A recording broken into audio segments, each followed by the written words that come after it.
I knew moving into a lakeside neighborhood with an HOA was going to be annoying. I just didn't know how far they'd go to make me regret it.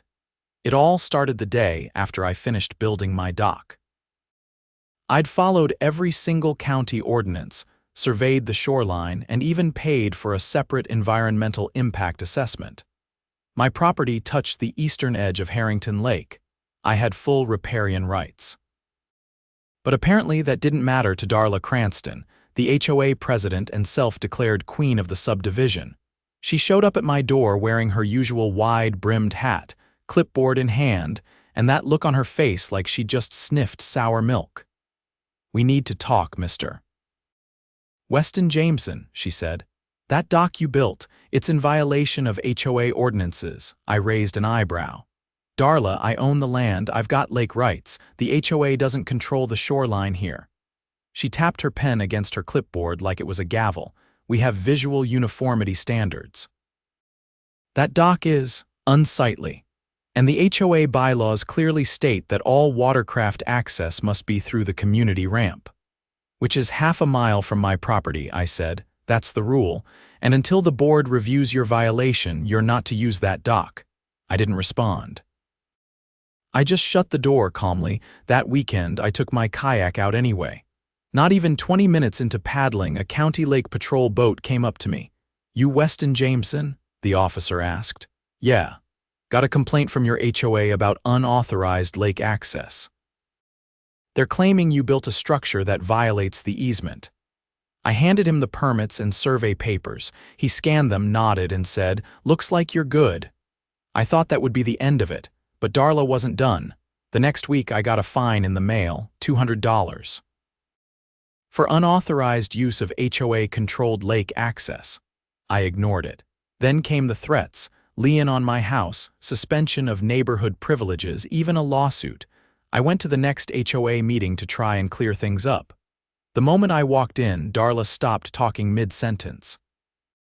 "Oh, look who decided to show," she said loudly. "Mr. Rule Breaker himself." "Let me guess," I said. "You've all decided that I can't use my own dock." She crossed her arms. "The board voted unanimously. All lake access must go through the community boat ramp. Your dock will need to be disassembled." I looked around the room. A few homeowners looked uncomfortable, but no one spoke up. Most of them just wanted to stay off Darla's radar. "You can't override private property rights," I said. "That lake isn't owned by the HOA." Darla smiled like a fox. "Technically, the HOA does own the ramp and controls lake access through the covenants, so if you want to keep using the lake, you'll follow our rules." That was when it hit me. She didn't care about the dock or the rules. She just wanted control.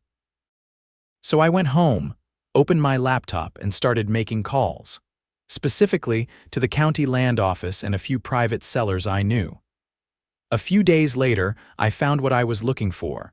The lakefront parcel next to mine plus the entire submerged section of the eastern cove was privately owned.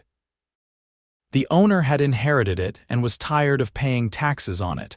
I bought it, all 30 acres of it, including the portion with the community boat ramp.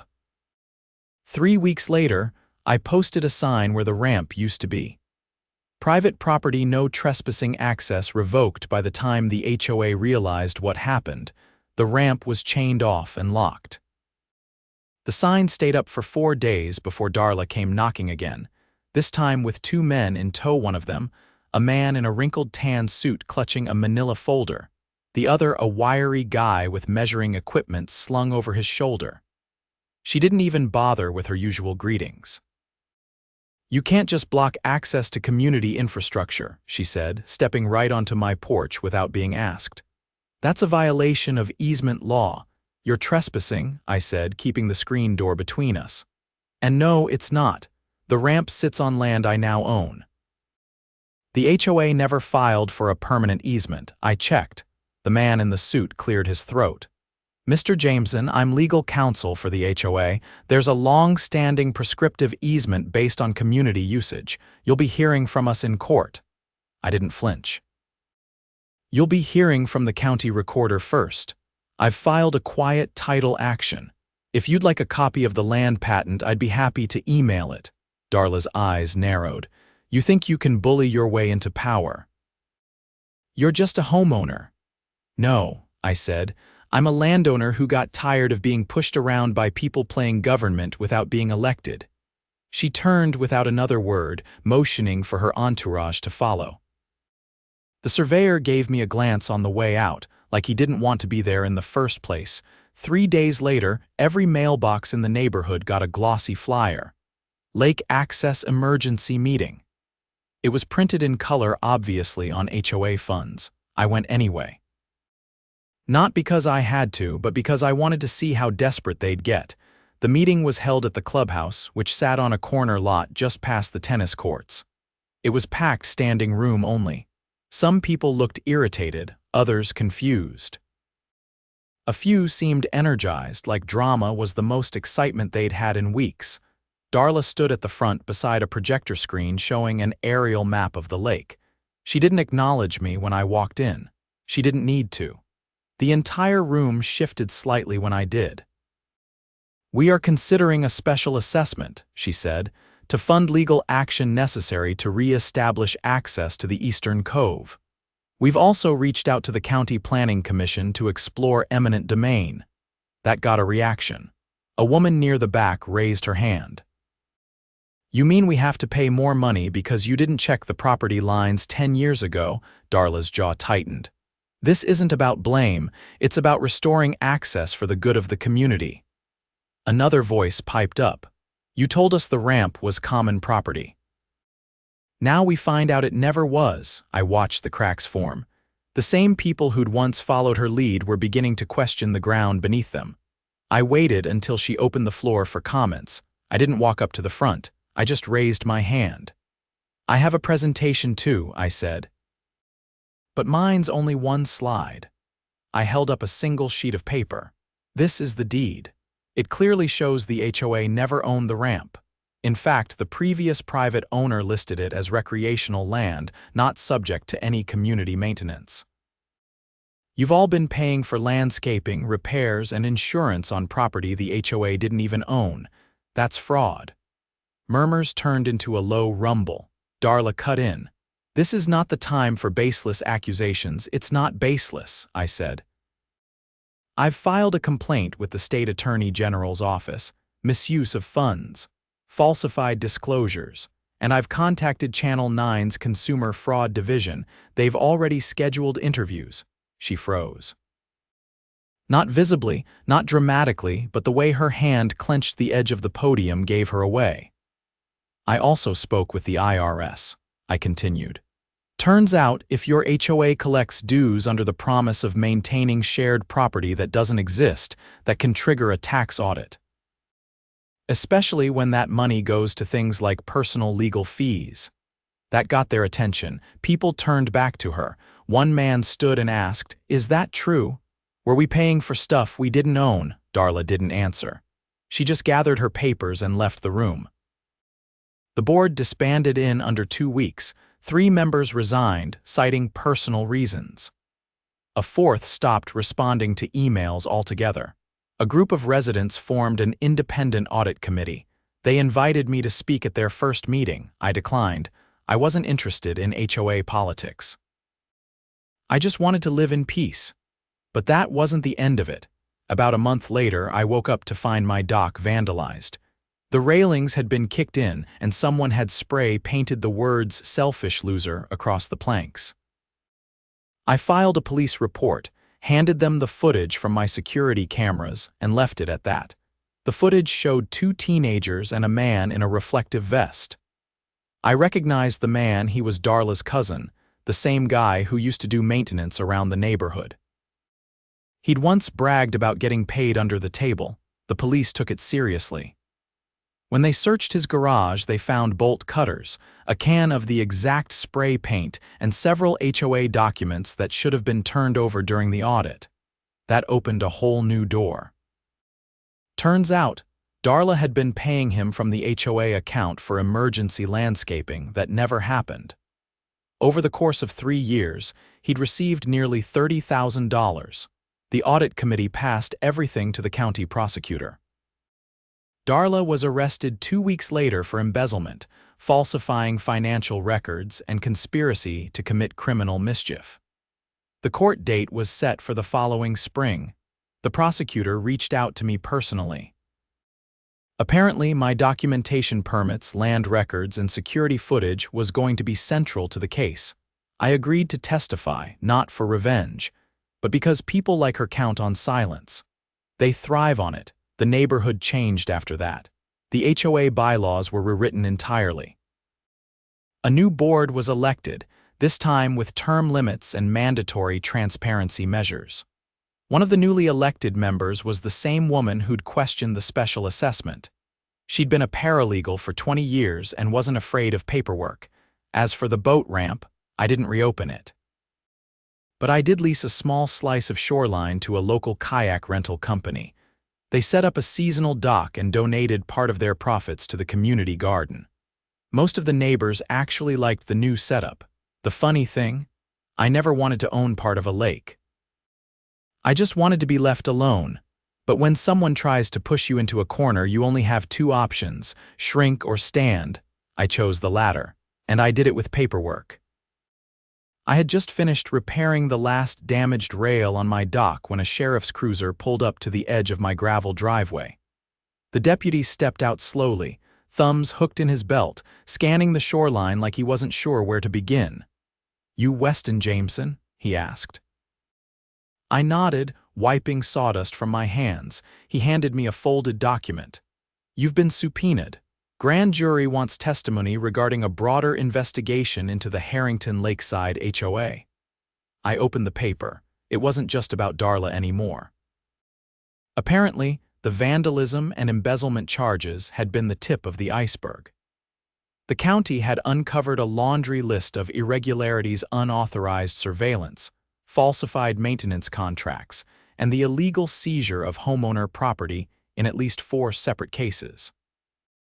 The prosecutor's office had even flagged a series of bank transfers to a shell company registered under a board member's niece.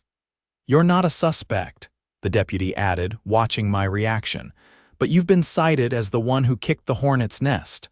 I agreed to cooperate. The next week, I found myself sitting in a windowless conference room inside the county courthouse, facing a panel of jurors and 2 assistant district attorneys. They asked for timelines, names, receipts. I handed them a binder full of scanned documents, notarized statements, and surveillance timestamps. They barely said a word as I laid it out, just nodded, scribbled, and moved on. After nearly 2 hours, one of the attorneys shut her notebook.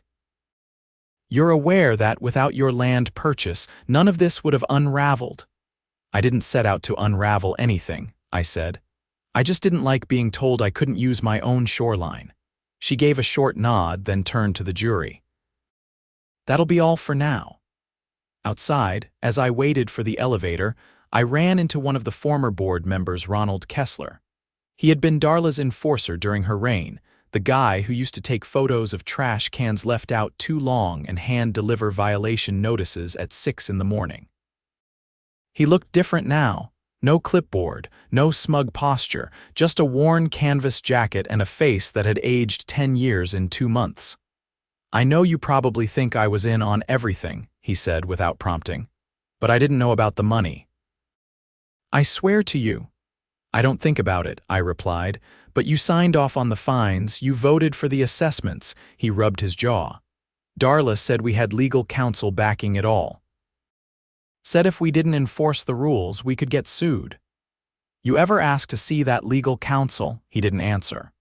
Just gave a slow shake of his head, then stepped into the next elevator and disappeared. That conversation stuck with me. It wasn't just about greed. A lot of these people had been manipulated into thinking they were protecting something, when really, they were just foot soldiers for someone else's empire. Back in the neighborhood, the fallout spread quickly. The audit committee released a report detailing nearly 11 years of financial mismanagement. Darla's cousin had been paid for pest control services during seasons when no treatments were ever rendered. The HOA collected emergency repair fees for non-existent storm damage. One line item listed a $2,600 expense for clubhouse security upgrades, but no equipment had ever been installed. The clubhouse itself was sealed off with yellow tape the following week. Turns out the insurance policy Darla claimed to have for the property was never activated. The carrier had dropped them nearly 4 years earlier due to unpaid premiums. A few days later, I got a call from Amanda Langston, a reporter from the Herald Tribune. She wanted to do a story on the unraveling of the HOA, but more specifically, on how a single act of resistance had snowballed into a county-wide investigation. "I'm not interested in being a headline," I told her. She paused. "You're not the story. The system is. People need to see how quickly power goes unchecked when no one's watching." I agreed to meet her on the dock. She showed up with a handheld recorder and 2 legal pads. We sat on the edge of the platform as the waves lapped against the pilings. "What made you buy the lakefront?" she asked. "Because they told me I couldn't." She smiled faintly, then flipped to a page filled with scribbles and bullet points. "Did you ever consider joining the HOA board instead of fighting it?" I didn't want to be part of it. I wanted them to leave me alone. That's all it ever was. She nodded, then asked the question I knew was coming. "If the lake's yours now, what's next?" I didn't answer right away. That night, I went over the lease agreement I'd signed with the kayak rental company. Business had been good for them. They'd even started offering lessons to families on weekends. But more than that, people had started treating the lake like a shared space again, not because they were told to, but because they wanted to. I decided to expand the lease. I granted them access to the Southern Cove, with a clause requiring them to host monthly cleanup events and free paddle days for neighborhood residents. They agreed immediately. Meanwhile, the prosecutor's office filed a civil suit to dissolve the HOA entirely. With nearly half the board under investigation and the remaining members refusing to serve, there was no one left to resist it. The judge approved the motion in less than a week. The association was officially disbanded. Ownership of the community lots reverted to their respective property owners. Without the HOA's grip, residents began organizing informal committees, garden clubs, neighborhood watches, even a lakeside film night that projected old classics onto a massive canvas screen hung between 2 pines. A few months later, I got a letter from the state's Office of Civic Oversight. They were launching a pilot program to monitor and audit private residential associations in rural counties. The letter thanked me for my cooperation during the investigation and included an invitation to speak at a panel in Frankfort. I turned it down. I didn't need a stage and I didn't want applause. All I ever wanted was to paddle out onto the lake at sunrise, cast a line, and not feel like I was being watched through binoculars from a vinyl-sided fortress. The lake was quiet again. Not silent, there were still kids laughing, dogs barking, the occasional splash of a paddleboarder falling in, but it was the kind of quiet that came from being left in peace. One afternoon, as I was sanding the edge of a bench I'd built near the dock, Amanda returned with a copy of her article. She handed it to me without a word. The headline read, "The Man Who Bought the Lake and Gave It Back." I shook my head. "I didn't give it back," she shrugged. "Maybe, but you didn't keep it for yourself either."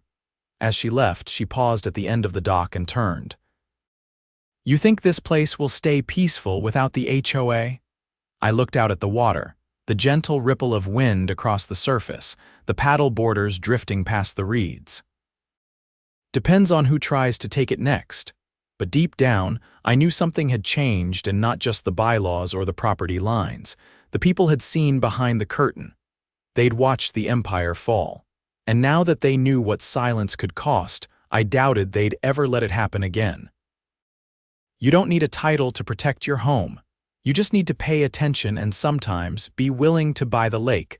The water was warm that summer, unseasonably so. I'd started getting up earlier, launching out onto the lake before the sun even cleared the tree line. I didn't need the solitude anymore, but I still liked it. By August, The kayak rental company had added a floating dock extension and was hosting weekend events with local vendors. Kids from the neighborhood started helping out, earning tips and free rentals in exchange for hauling gear and guiding first-timers through the shallow coves. People were using the lake because they wanted to, not because someone in a blazer told them how long they were allowed to be there. I was building a new bench near the shoreline one morning when a county vehicle pulled up. It was unmarked, but I recognized the emblem on the license plate district attorney's office. A tall man stepped out. His shirt sleeves were rolled to the elbow, and he carried a slim leather folder under one arm. His badge clipped to his belt caught the early light. "Mr. Jameson?" he asked. "Yeah," I said, setting down my hammer. "I'm Assistant District Attorney Wyatt Bram. I'm heading up the expanded investigation. Mind if I walk you through some things?" He didn't wait for an answer, just followed me down to the dock. We sat on opposite ends of the bench I'd just installed, the wood still smelling of stain and cedar. "We've traced a number of HOA-related financial transfers to a private trust in Delaware," he said. "It was registered to a shell company that appears to have funneled money back to a real estate development firm tied to 2 former board members." I leaned forward slightly. "What kind of development firm?" "Residential acquisition. They specialize in snapping up foreclosed properties at auction, usually ones with liens or tax complications. Turns out, some of the HOA's more aggressive fines were orchestrated to trigger those very conditions. They'd hit homeowners with escalating penalties, then quietly acquire the properties once they defaulted." My stomach tightened. "How many homes?" "5 that we know of, all during Darla Cranston's leadership. And all sold within 6 months of foreclosure at a profit." He opened his folder and pulled out a photo. It was a 2-story cottage with faded shutters and a wide porch, the kind of place you'd expect to find a rocking chair and a wind chime. This one belonged to a Vietnam veteran, lived alone. Got fined for unauthorized fence repairs twice, then for failure to respond to notices. They seized the property in less than a year. I looked out at the water. "That's not just fraud, that's predatory," Bram nodded, "which is why we're filing criminal racketeering charges. And we'll need your testimony again, this time as a witness to the broader pattern of abuse." "I'll be there," I said. He stood and offered a card. "We'll send the formal request. Expect it within the month." That night, I went through the old HOA newsletters. I'd kept them out of sheer stubbornness, but now they read like a blueprint. There were subtle patterns, repeated mentions of non-compliant properties, veiled warnings about preserving neighborhood value, and open encouragement for residents to report irregularities on their neighbors' lots. It was a system designed to fracture the community while concentrating power. And it had worked until someone refused to play along. When the court date came, I wore a plain collared shirt and brought a single folder. Inside were 3 things: the original dock permit, the land deed for the lakefront parcel, and a notarized letter from the previous shoreline owner confirming that no easement had ever been granted to the HOA. Bram met me in the hallway outside the courtroom. "You ready?" he asked. "Let's finish it," I said. Inside, the courtroom was packed, not just with officials and attorneys but with residents, people I hadn't seen in months. Some of them had been outspoken supporters of the HOA back when Darla was in charge. Now they sat shoulder to shoulder with the same neighbors they'd once reported for having mismatched patio furniture. The judge, a sharp-eyed woman with silver hair pulled back into a knot, called the session to order. Bram laid out the case with surgical precision.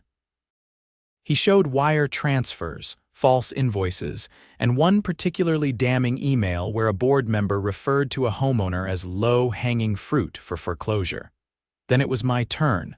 On the stand, I kept it simple.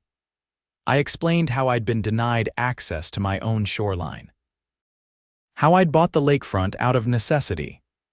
How that single purchase had exposed a tangled web of fake fines, misused funds, and property seizures.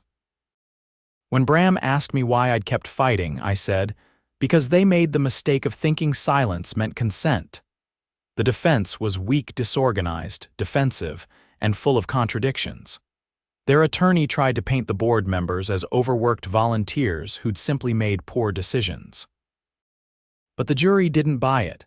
After 5 days of testimony, the verdict came down.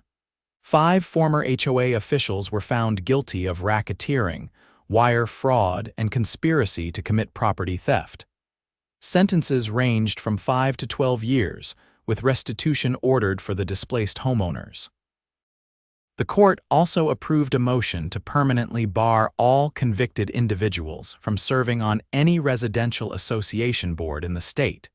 The sheriff's office seized control of the remaining HOA records. What little money remained in the association's accounts was redistributed to cover legal aid for wronged residents. The rest went into a community trust, governed by a rotating panel of volunteers with no power to issue fines or enforce regulations. The neighborhood began healing in odd little ways. One house painted its shutters bright yellow. Another built a backyard greenhouse. Someone installed a windmill and invited kids to paint it. Not everyone got along, but the fear was gone. People argued, joked, shared tools, helped each other move furniture. It felt like a place where people lived, not just endured. One afternoon, I was repairing a trail marker along the lake's edge when a man I barely knew walked up holding a fishing rod and a small tackle box. "You're Jameson, right?" he said. "Yeah," he hesitated, then offered a hand. "Name's Ellis. Used to live on the west side before they fined me out, lost my place. But I'm back now, rented a spot a few lots over, just wanted to say thanks." "You don't have to," I said, shaking his hand. "Maybe not, but I wanted to." He cast his line into the water and settled onto a rock by the bank. We didn't talk after that, just sat in silence, listening to the breeze in the cattails. Later that week, I got a letter from the county clerk's office. They'd finalized the dissolution of the former HOA's charter. The name Harrington Lakeside Property Association was officially removed from state records. It was over. I framed that letter and hung it inside the shed where I kept my tools, not because I needed a trophy, but as a reminder that when people try to carve power from fear, all it takes is one person willing to say no. One person to push back with facts, with documents, with a refusal to be intimidated. I didn't win anything. I just took back what should have never been taken.